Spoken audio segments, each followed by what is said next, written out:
जब कोई इंसान अपने लक्ष्य में नाकामयाब होता है तो आसपास के लोग कहते हैं कि तुम्हें अपनी अंतरात्मा की आवाज सुननी चाहिए थी, तुमने गलत राह पकड़ ली। अगर तुम अपनी अंतरात्मा की आवाज सुनते तो तुम अपने रास्ते से कभी नहीं भटकते। और ये बात हम में से लगभग हर एक इंसान ने अपने जीवन में एक ना एक बार तो जरूर सुनी होगी। और ये सुनने के बाद हमारे मन में यही ख्याल आया होगा कि मैंने तो अपनी अंतरात्मा की आवाज सुन के ही ये काम किया था, फिर मैं इसमें नाकामयाब कैसे हो सकता हूँ। और अगर ये लोग सही कह रहे हैं कि मैं अपनी अंतरात्मा की आवाज नहीं सुन पाया, तो अंतरात्मा की आवाज होती क्या है? अंदर की आवाज कैसे सुने? कैसे पता करें कि जो आवाज हमारे अंदर से उठ रही है वो हमारी अंतरात्मा की ही है? तो आज की जो कहानी मैं आपको सुनाने वाला हूं उसमें आपको एक ऐसी विधि पता चलेगी जिससे आप अपनी अंतरात्मा की आवाज सुनकर अपने अच्छे जीवन के लिए अपनी अंतरात्मा से निर्णय ले सकते हैं। इससे पहले कि आप इस कहानी में खो जाएं, इस चैनल को सब्सक्राइब जरूर कर लें। तो चलिए कहानी शुरू करते हैं। एक बार की बात है, तथागत गौतम बुद्ध अपने कुछ शिष्यों के साथ किसी गांव से भिक्षाटन करके लौट रहे थे। शाम का वक्त हो चुका था, पक्षी अपने घोंसलों की तरफ उड़ान भरने लगे थे। बुद्ध और उनके शिष्य चलित ध्यान करते हुए चले जा रहे थे कि तभी बुद्ध को किसी के रोने की आवाज सुनाई दी। वो आवाज झाड़ियों के सन्नाटे को चीरती हुई आ रही थी। बुद्ध ने तुरंत अपने शिष्यों को रुकने के लिए इशारा किया और खुद उस झाड़ी की तरफ बढ़ना शुरू कर दिया। उनके शिष्य उन्हें देखकर चिंतित हो रहे थे, लेकिन बुद्ध ने उस झाड़ी की तरफ बढ़ना जारी रखा। तभी झाड़ियों के पीछे बुद्ध ने एक आदमी को खड़े हुए देखा। उसके सामने एक बहुत गहरी खाई थी और वो बुरी तरह से रो रहा था। वो अपना कदम उस खाई की तरफ आगे बढ़ाने ही वाला था कि तभी बुद्ध ने उन्हें पीछे से पुकारा। बुद्ध ने कहा कि नौजवान, लगता है तुम आत्महत्या करने के इरादे से यहाँ पर आए हो, लेकिन तुम आत्महत्या करने से पहले मेरे इन शिष्यों पर एक उपकार कर सकते हो। मरते मरते एक अच्छा काम तो कर ही जाओ। वो आदमी बुद्ध के शांत चेहरे को देखकर पूछता है कि मैं भला उनका क्या उपकार कर सकता हूँ। ये सुनकर बुद्ध ने कहा कि तुम अपनी आत्महत्या करने के पीछे का कारण इन्हें बता दो, ताकि ये भविष्य में वो गलती कभी ना करें जो तुम कर रहे हो। ये बात चोट करने वाली थी। कुछ देर के लिए वहां पर सन्नाटा छाया रहा और उसके बाद उस आदमी ने अपना कदम पीछे हटा लिया और उसने कहना शुरू किया। उसने कहा कि आज से 10 साल पहले मैं एक किसान हुआ करता था, खेती बाड़ी करता था और अपना घर चलाता था। उस वक्त मेरे पास धन कम होता था, लेकिन फिर भी मेरे परिवार का गुजारा आराम से चल जाता था। लेकिन मेरी पत्नी अक्सर मुझे ताने देते हुए कहती थी कि हमारे बच्चे बड़े हो रहे हैं, क्या इनके लिए तुम धन नहीं कमाओगे? जब तक हम दोनों जी रहे थे तब तक हमें कोई चिंता नहीं थी, हमारा काम इस खेती बाड़ी में चल जाता था। लेकिन अब जैसे जैसे ये बच्चे बड़े होंगे, इनकी पढ़ाई लिखाई का खर्चा हम कहाँ से उठाएंगे? तुम पैसे कमाने की कोई और व्यवस्था ढूंढो। इस तरह के ताने रोज सुन सुनकर मैं परेशान हो गया था। मैं कोई तरीका चाहता था, कोई रास्ता चाहता था जिससे मैं धन कमा सकूं। और फिर एक दिन मेरे अंदर से आवाज आई, तुम्हारे अंदर व्यापार करने का अद्भुत कौशल है। और ये ख्याल जब मेरे दिमाग में आया तो मैंने अपनी सारी जमीन बेचकर व्यापार शुरू करने का इरादा बनाया। मुझे पक्का यकीन था कि मैं व्यापार में जरूर कामयाब हो जाऊंगा, क्योंकि वो आवाज मेरे अंतर्मन से उठी थी, मेरी अंतरात्मा से निकली थी। इसीलिए जब सारी जमीन बेचकर भी व्यापार चालू करने के लिए धन नहीं जुटा पाया तो मैंने अपने रिश्तेदारों, अपने मित्रों से कर्जा लेना शुरू कर दिया और इस तरह मैंने अपने व्यापार की शुरुआत की। लेकिन पता नहीं मेरे व्यापार को किसकी नजर लग गई। शुरुआत में अपने व्यापार को जमाने के लिए मैंने लोगों को उधार सामान देना शुरू कर दिया, लेकिन जितना ही मैं उधार देता रहा उतना ही मेरा धन फंसता रहा और आखिर में उधार इतना ज्यादा हो गया कि मेरे पास उधार देने की क्षमता ही नहीं बची। और जब मैंने उन लोगों से अपना उधार वापस मांगा तो उन्होंने देने से मना कर दिया और मैंने जितना भी पैसा अपने रिश्तेदारों और अपने मित्रों से लिया था उन लोगों ने भी मुझ पर दबाव बनाना शुरू कर दिया। मेरे पास किसी को देने के लिए कोई पैसा नहीं था।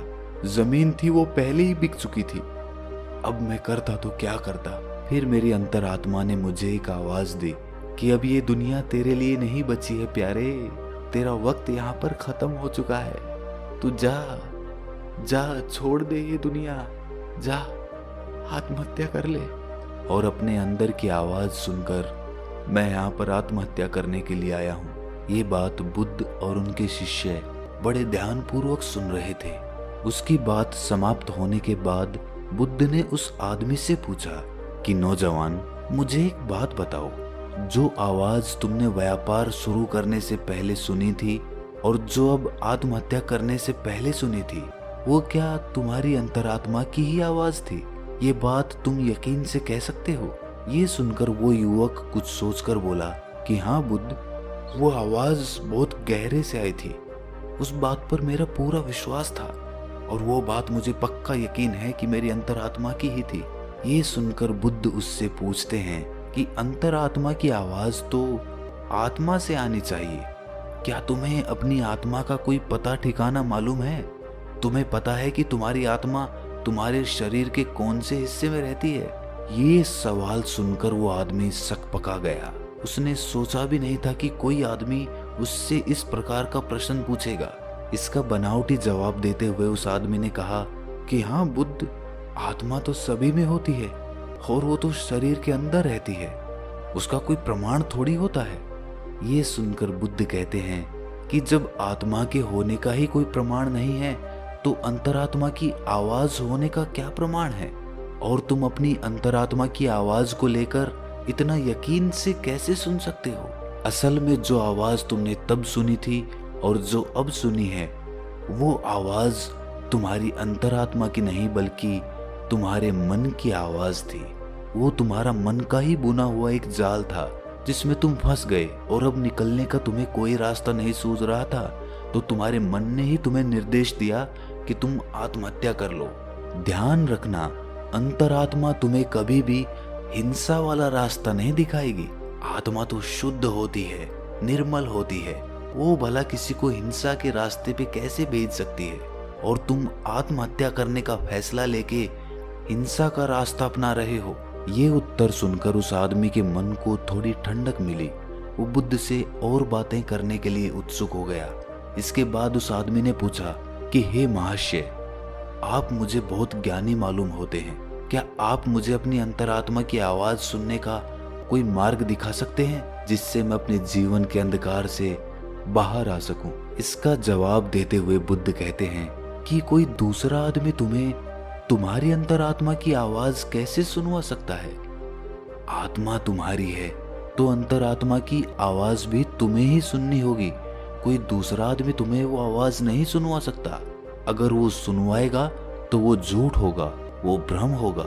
अगर तुम सचमुच अपनी अंतरात्मा की आवाज सुनना चाहते हो तो तुम्हें सचेत होना पड़ेगा, तुम्हें जागना पड़ेगा, तुम्हें होश से भरना होगा। अभी तक तुमने सोए सोए ही अपना जीवन बिताया है, लेकिन अपनी अंतरात्मा की आवाज सुनने के लिए तुम्हें जागना होगा। अभी तो तुम्हें इन पक्षियों की चहचहाहट भी नहीं सुनाई देती, किसी के हाथ का स्पर्श भी तुम्हें महसूस नहीं होता। अभी तुम संवेदना के स्तर पर भी बहुत नीचे हो।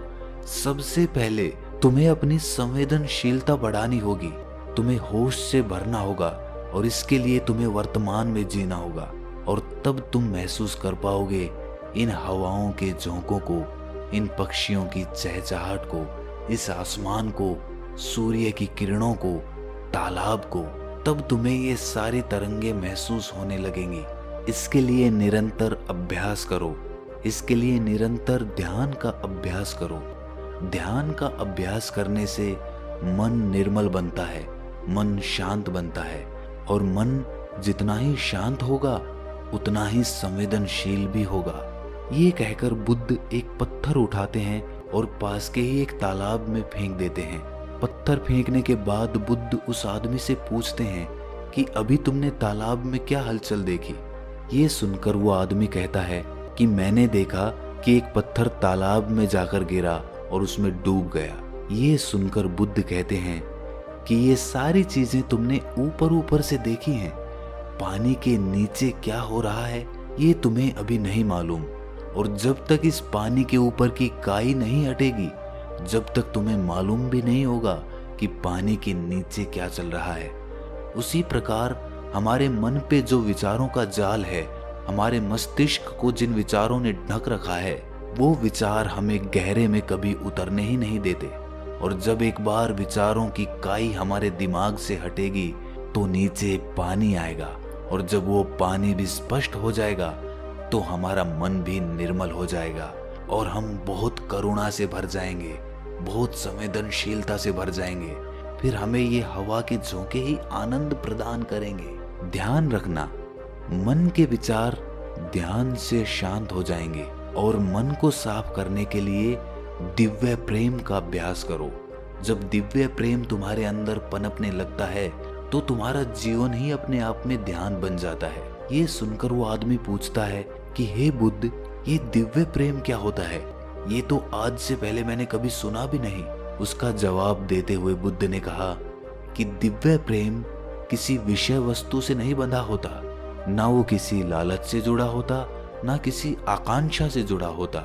वो तो सर्वत्र होता है, वो तो सभी से होता है, पक्षियों से, फूलों से, जानवरों से, इंसानों से, पेड़ पौधों से।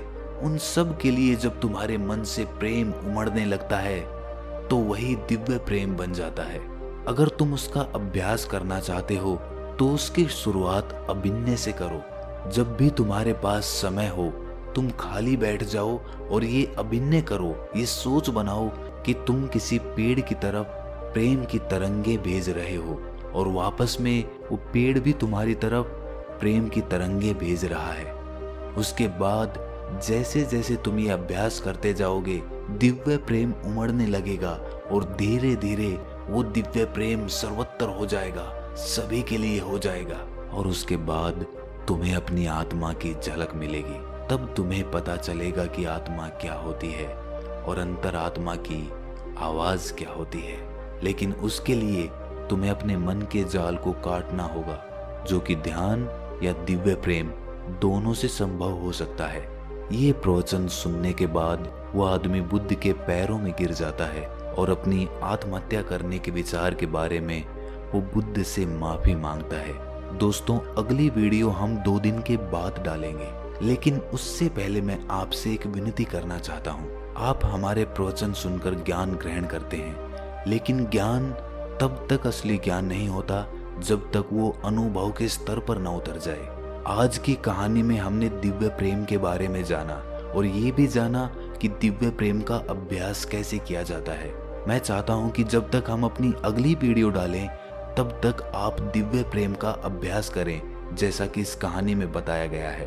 उसके बाद कमेंट्स में आप अपने अनुभव शेयर कीजिए और आपके जो भी सवाल होंगे, जो भी समस्या होंगी, उन कमेंट्स में से एक कमेंट को ढूंढकर मैं उसका जवाब अपनी अगली वीडियो में दूंगा। तो दिव्य प्रेम का अभ्यास करिए और कमेंट्स में बताएं कि आपका अनुभव कैसा रहा। तो दोस्तों, कैसी लगी आपको ये कहानी कमेंट सेक्शन में ज़रूर बताना, और अच्छी लगी तो इस चैनल को सब्सक्राइब ज़रूर कर लेना। तो मिलते हैं अगली कहानी में, तब तक के लिए अपना ख्याल रखें।